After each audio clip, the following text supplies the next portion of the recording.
Welcome to another roundtable discussion this week. This week we'll be speaking about the holy month of Ramadan, the ninth Muslim month in where we fast, and it's an opportunity for ourselves to share our experiences and also for yourselves to get engaged and explore what Ramadan is all about.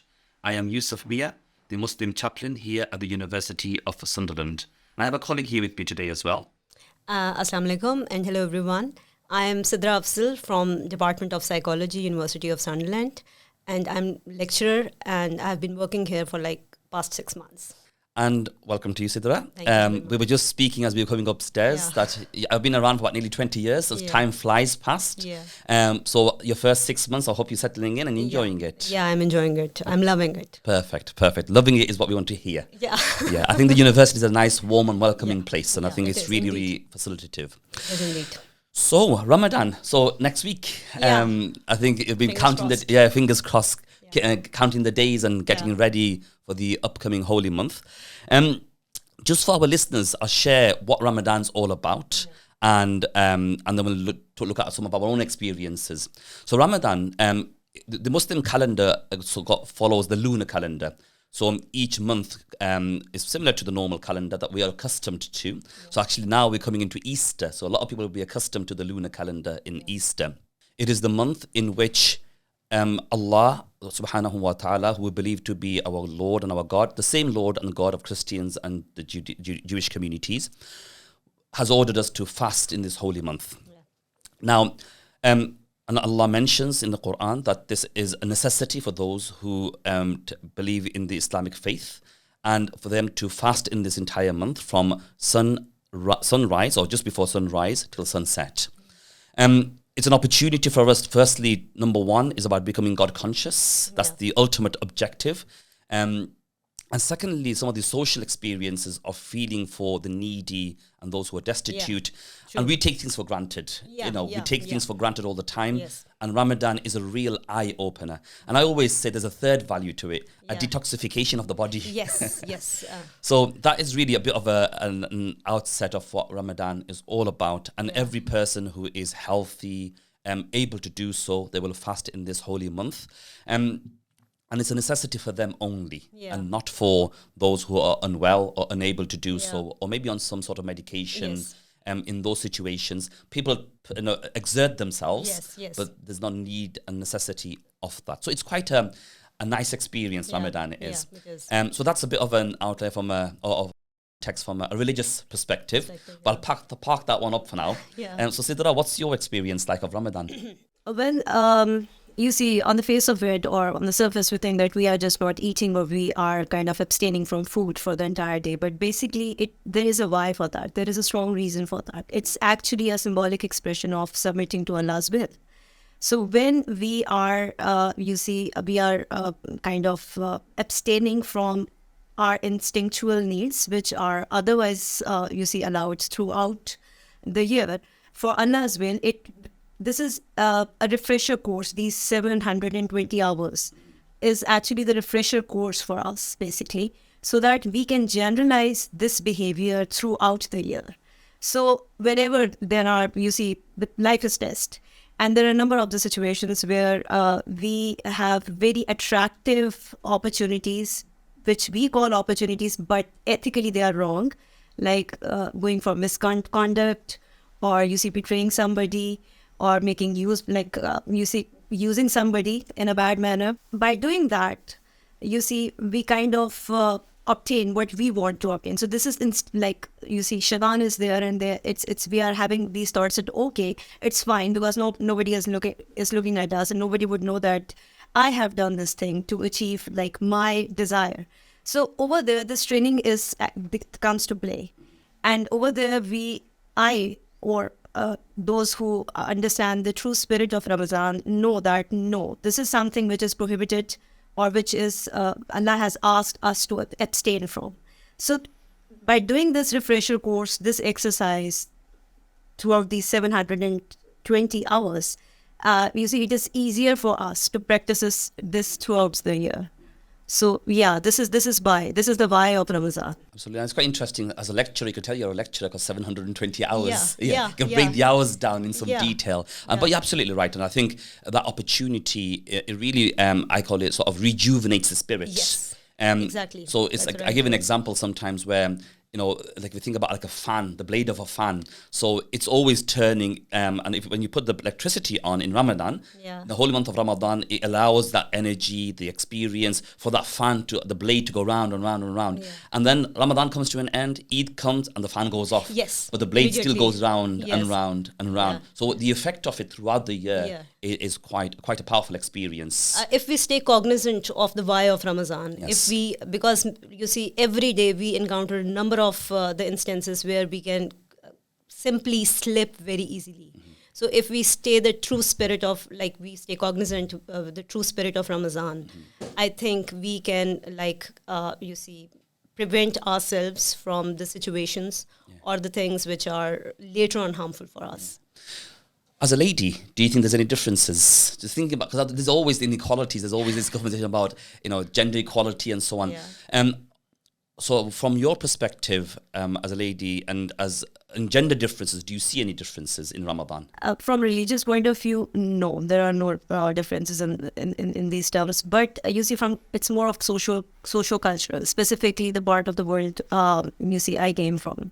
You see, in subcontinent or in Gulf countries generally, women are required to take hold of household stuff, right? So they're solely responsible for that. And nowadays, it is challenging for them because they are also working outside. Yes. So they have dual duties. And definitely as a Muslim, every woman or everybody, they like to, spend their days and nights during Ramadan, worshipping and doing those, reading Quran, understanding it. So it gets quite challenging for them at times to manage everything. Specifically when they want to encourage their children to, fast, and they're telling them, educating them about what is the purpose of Ramadan, why do we fast. So at the end of the day, in terms of reinforcement, they would like to prepare something special for them and for every other member of the family. So yeah, it gets tiring for them. So in regards to the impact that it has on our psychological well-being, and you're a clinical psychologist, it'll be helpful to see from a fasting perspective what you think it has an impact on mental health. Generally, it has a lot of positive impacts. When physically you feel fit, definitely it is going to impact you really positively. But there are shifts in the schedules of days, our suhoors at iftars. We have to get up early and we cannot catch up enough sleep. So people who are already struggling from mental health issues, it is sometimes quite challenging for them. So I think that we should understand their challenges, and we should put ourselves as clinicians in their shoes, that from where they are coming. And then every Muslim really wants to observe Ramadan in the true spirit. But because of their mental health issues, they cannot at times. And then they're coming with the guilt. So we should be culturally competent in this regard to understand that from where they are coming and manage their guilt. Yeah, and that's really, really sort of, I think that as an imam, managing the social, psychological, environmental, physical challenges, and at times maybe not have that deeper insight which you might have, can become very difficult. And nevertheless, I think it's been able to understand from a wider perspective of how we can support many of the people that come to us. And I think what would be just interesting to share from my perspective is what my day-to-day life looks like in Ramadan as the Muslim chaplain and the imam here at the university, which many people ask me, and they'll say, Yusuf, we really feel sorry for you. And I said, don't feel sorry for me. Don't feel sorry. This is what I do. The other day, one of my colleagues was saying, "Oh, the way you do this, I salute you, but I can't do it. I don't know how you can do that." Yeah. And I think that's the thing, isn't it? It's like people sometimes feel sorry for you, but the thing is, as an imam and as a practicing Muslim, fasting isn't an addition in Ramadan, because the Prophet Muhammad ﷺ advises us to fast on a Monday and a Thursday. We're fasting on the 13th, 14th, and the 15th of the moon. We're fasting on key dates in the year outside of Ramadan. So when Ramadan comes, it's just the norm. And you'd expect that to be the norm, especially for those who regularly fast. Naturally, not everybody fasts, so Ramadan can be quite difficult. So as the imam, what I tend to do is sort of so I'll go backwards from a night time to a daytime. Yeah, Because I think that's the way Ramadan works. yeah. So if you think about iftar time, here on campus, I organize iftar for our students, especially the international students, but also home students, that will come to the prayer center, to the masjid. And what's quite interesting is, as we know, many of our communities are very, very generous in the month of Ramadan. The food and everything is prepared. People bring the food to the masjid, and students love it. And we bring Muslim and non-Muslim, all students, where we can facilitate for them to come and break iftar. So it's quite nice because of the fact that students are able to put the sheets out, put the dates on the paper, put the water out. The way to connect with other Muslim fellows as well. And since they are homesick as well, they are international students, so this is it makes a massive difference, especially for sort of a lot of them who are in the sort of mainly in the halls of residence, but also in private accommodation. It's an opportunity to just get there and mingle. And it's initially for 1 or 2 days, like, who am I talking to? Who's who? But give it 3 days, everybody's doing the same thing. So it's really, really nice. And I think by the end of Ramadan, it gives them that energy to connect with one another. So iftar is prepared, and we get everything ready. On the weekend, I get my kids to help me out. Oh, wonderful. So That's great. they're running around and trying to get everything ready. But it's nice because the experience of going through that. Students will do iftar and they're like, Imam, are you going to do iftar with us? But I can't do it every day with them, because I've got family to go to and so on. So I'll hang around there till the last moment. Okay, food's here, everybody enjoy your iftar, I'll see you in a bit. And I'm like making a quick exit. But I try to spend as much time as, so from the 30 days, maybe 10, 15 days, I'll be in the masjid with them. And the remaining days you spend it with family. And then comes the Taraweeh prayers. Taraweeh prayer, So, just to share what Taraweeh, for our listeners. So Taraweeh, so alhamdulillah, I'm a hafiz of the Quran. So I've memorized the entire Quran off memory. It took about 3.5 years to do it. And so in Ramadan, what I tend to do is I lead the Taraweeh prayers. And just to depict the visuals, you've got rows of people behind me, and it's about 200 plus people. Everybody's there. And, everybody's an expert in Ramadan as well. They've got the Qurans open and any opportunity to catch the Imam out. But do you feel anxious for that? Sorry to cut you So out. I've been doing it for a long time now. But absolutely, it's always difficult. I have to prepare as well. So I spend around, to lead the prayer of 1 hour, I have to put in around about 4 or 5 hours of recitation, just so that it's vivid in my mind and my memory. And then obviously off I go to lead the prayers. So every day we will do one chapter, and by the 29th night we complete the whole Quran off memory. And it's all recorded, it's amplified to people's homes, and people are listening to it live, and many are in prayer with the Quran open. So you've got all of this in your mind and you think, okay, everybody's listening. So naturally, you do slip at times, but you pick yourself back up. And it's, I guess, the experience will be able to do that. But without that vibe of Ramadan isn't there. So, hundreds of people coming to pray. And it's an hour long. So even with sometimes the international students bring their children along. I said, are you sure you want to do this? I don't worry, Imam, they'll be lying around or they'll be just sitting around. But it's that experience, which they experience maybe at home. And we try to create that same vibe here. The Ramadan, Taraweeh finishes, everybody leaves, I make sure everything's tidied up, and then I sit down to read my Quran. Right. So, is there any arrangement for women also to come for Taraweeh? Can you please talk about that? So we have in the City Campus Prayer Center, we have a large facility for the brothers. Simultaneous on the side, we have a very large facility for the sisters. So in Ramadan, we get on average around about 80, 90 sisters for every Taraweeh prayer. And we get around about 150 plus for the men. But everything that we provide has a provision for the sisters. So even Jummah prayer, Jummah prayer, and all the women, it's not necessary for them to come for Jummah prayer, but we got the facilities, so everybody comes along. So it's nice, but we have facilities even for iftar. So everything that we provide at the university, so it's equal. For the brothers and for the sisters. I think this is an advantage being in the university. Definitely. Because being in the community, it's based on demand. And we're here, it's based on the provision that we've got. Do you offer some special courses in Ramadan also in terms of understanding of Quran for women? Yes, so we have, yes, we do. So we have simultaneous classes. So what we'll do is at times there'll be some sessions where, so we have like large projectors. So if there's a male teacher teaching, or reading the sessions, it'll be projected onto a large screen. But we also bring in female teachers, and they will also run sessions in Ramadan. Normally, it's from Asr till Maghrib. Asr till Maghrib. But what we try to do is, in our mindset, more than running courses and sessions, is about creating that vibe. Yeah. So it's about people coming together. You know, oh, I know you from there. I saw you on campus. And that vibe. So yes, they get a bit of a sort of a session, very short session, say about 20 minutes. Right. But then we allow them to do their own sort of recitation and so on. But it allows them to integrate. I think the greatest, as you said earlier, the greatest opportunity in Ramadan is meeting somebody that you've always seen on campus, but maybe you haven't spoken to them or you have never met them. Yeah. But it gives them the opportunity to do that.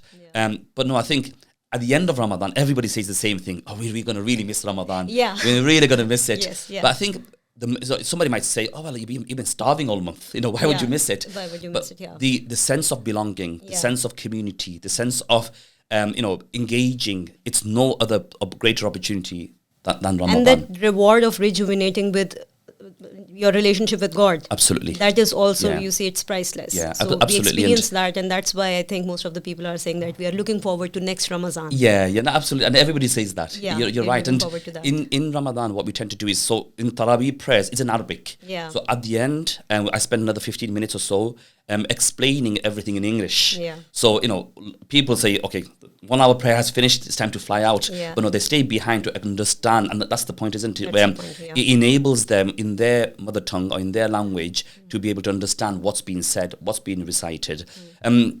So it does create this opportunity to understand, to reflect, to ponder, and to apply that sort of experience in the month of Ramadan. But yeah, it's quite a busy moment. It's very busy.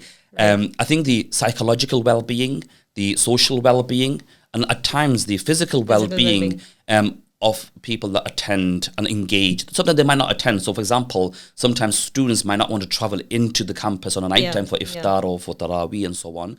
But they'll link in via the live feed. So we have live feeds via Mixler or other opportunities, so they link into that. Right. So it gives them that opportunity. Okay, I don't want to go in today, but sometimes what happens in the middle of Ramadan, nobody turns. Well, no, they do turn up. From 150 people, might truncate it down to about 60. Yeah. But that's the traditions or the trend. Okay. First 10 days is very busy. Yeah. Second 10 days is cools down a little bit, and the last 10 days is very busy. Okay, another thing which Muslims observe, which is specific to the month of Ramadan, is I'tikaf. Would you like to talk about that a bit? I'tikaf is so obviously this is the time when they people spend the last 10 days of Ramadan in a retreat.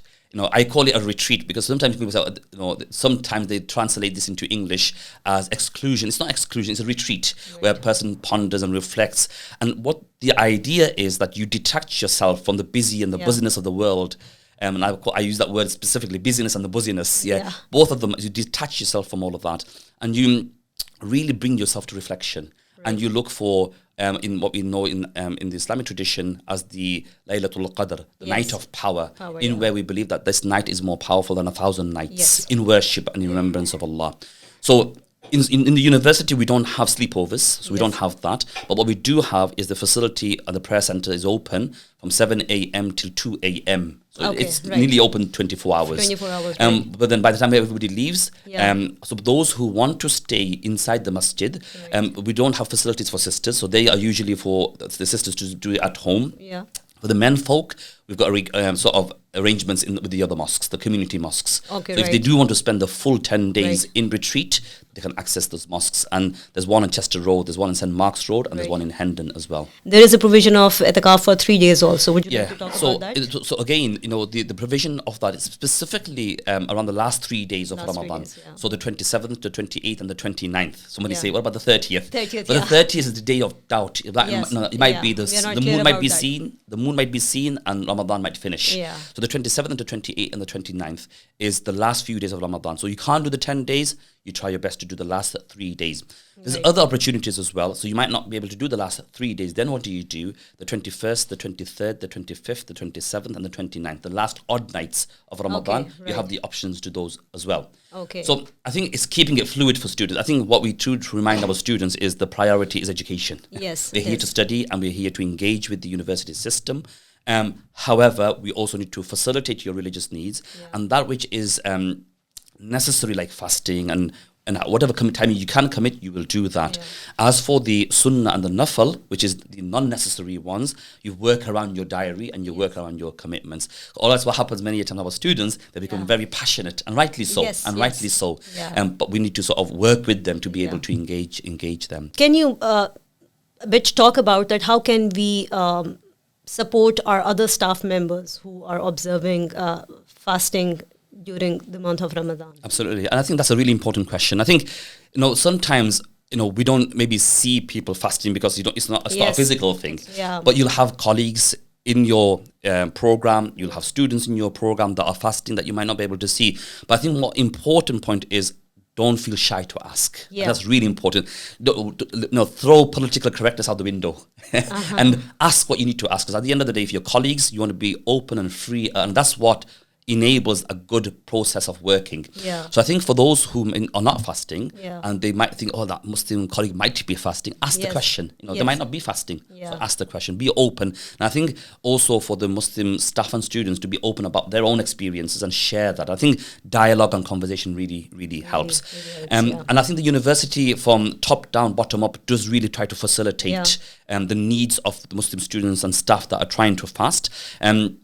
All the provisions, all the opportunities are there. But I think it's important that we also engage with that system. So talk about it, express. If you need something, if you're not sure about something, speak to your managers, speak to your program leaders, and they will try to facilitate that. I think that conversation is really important. So as I say, let's get talking.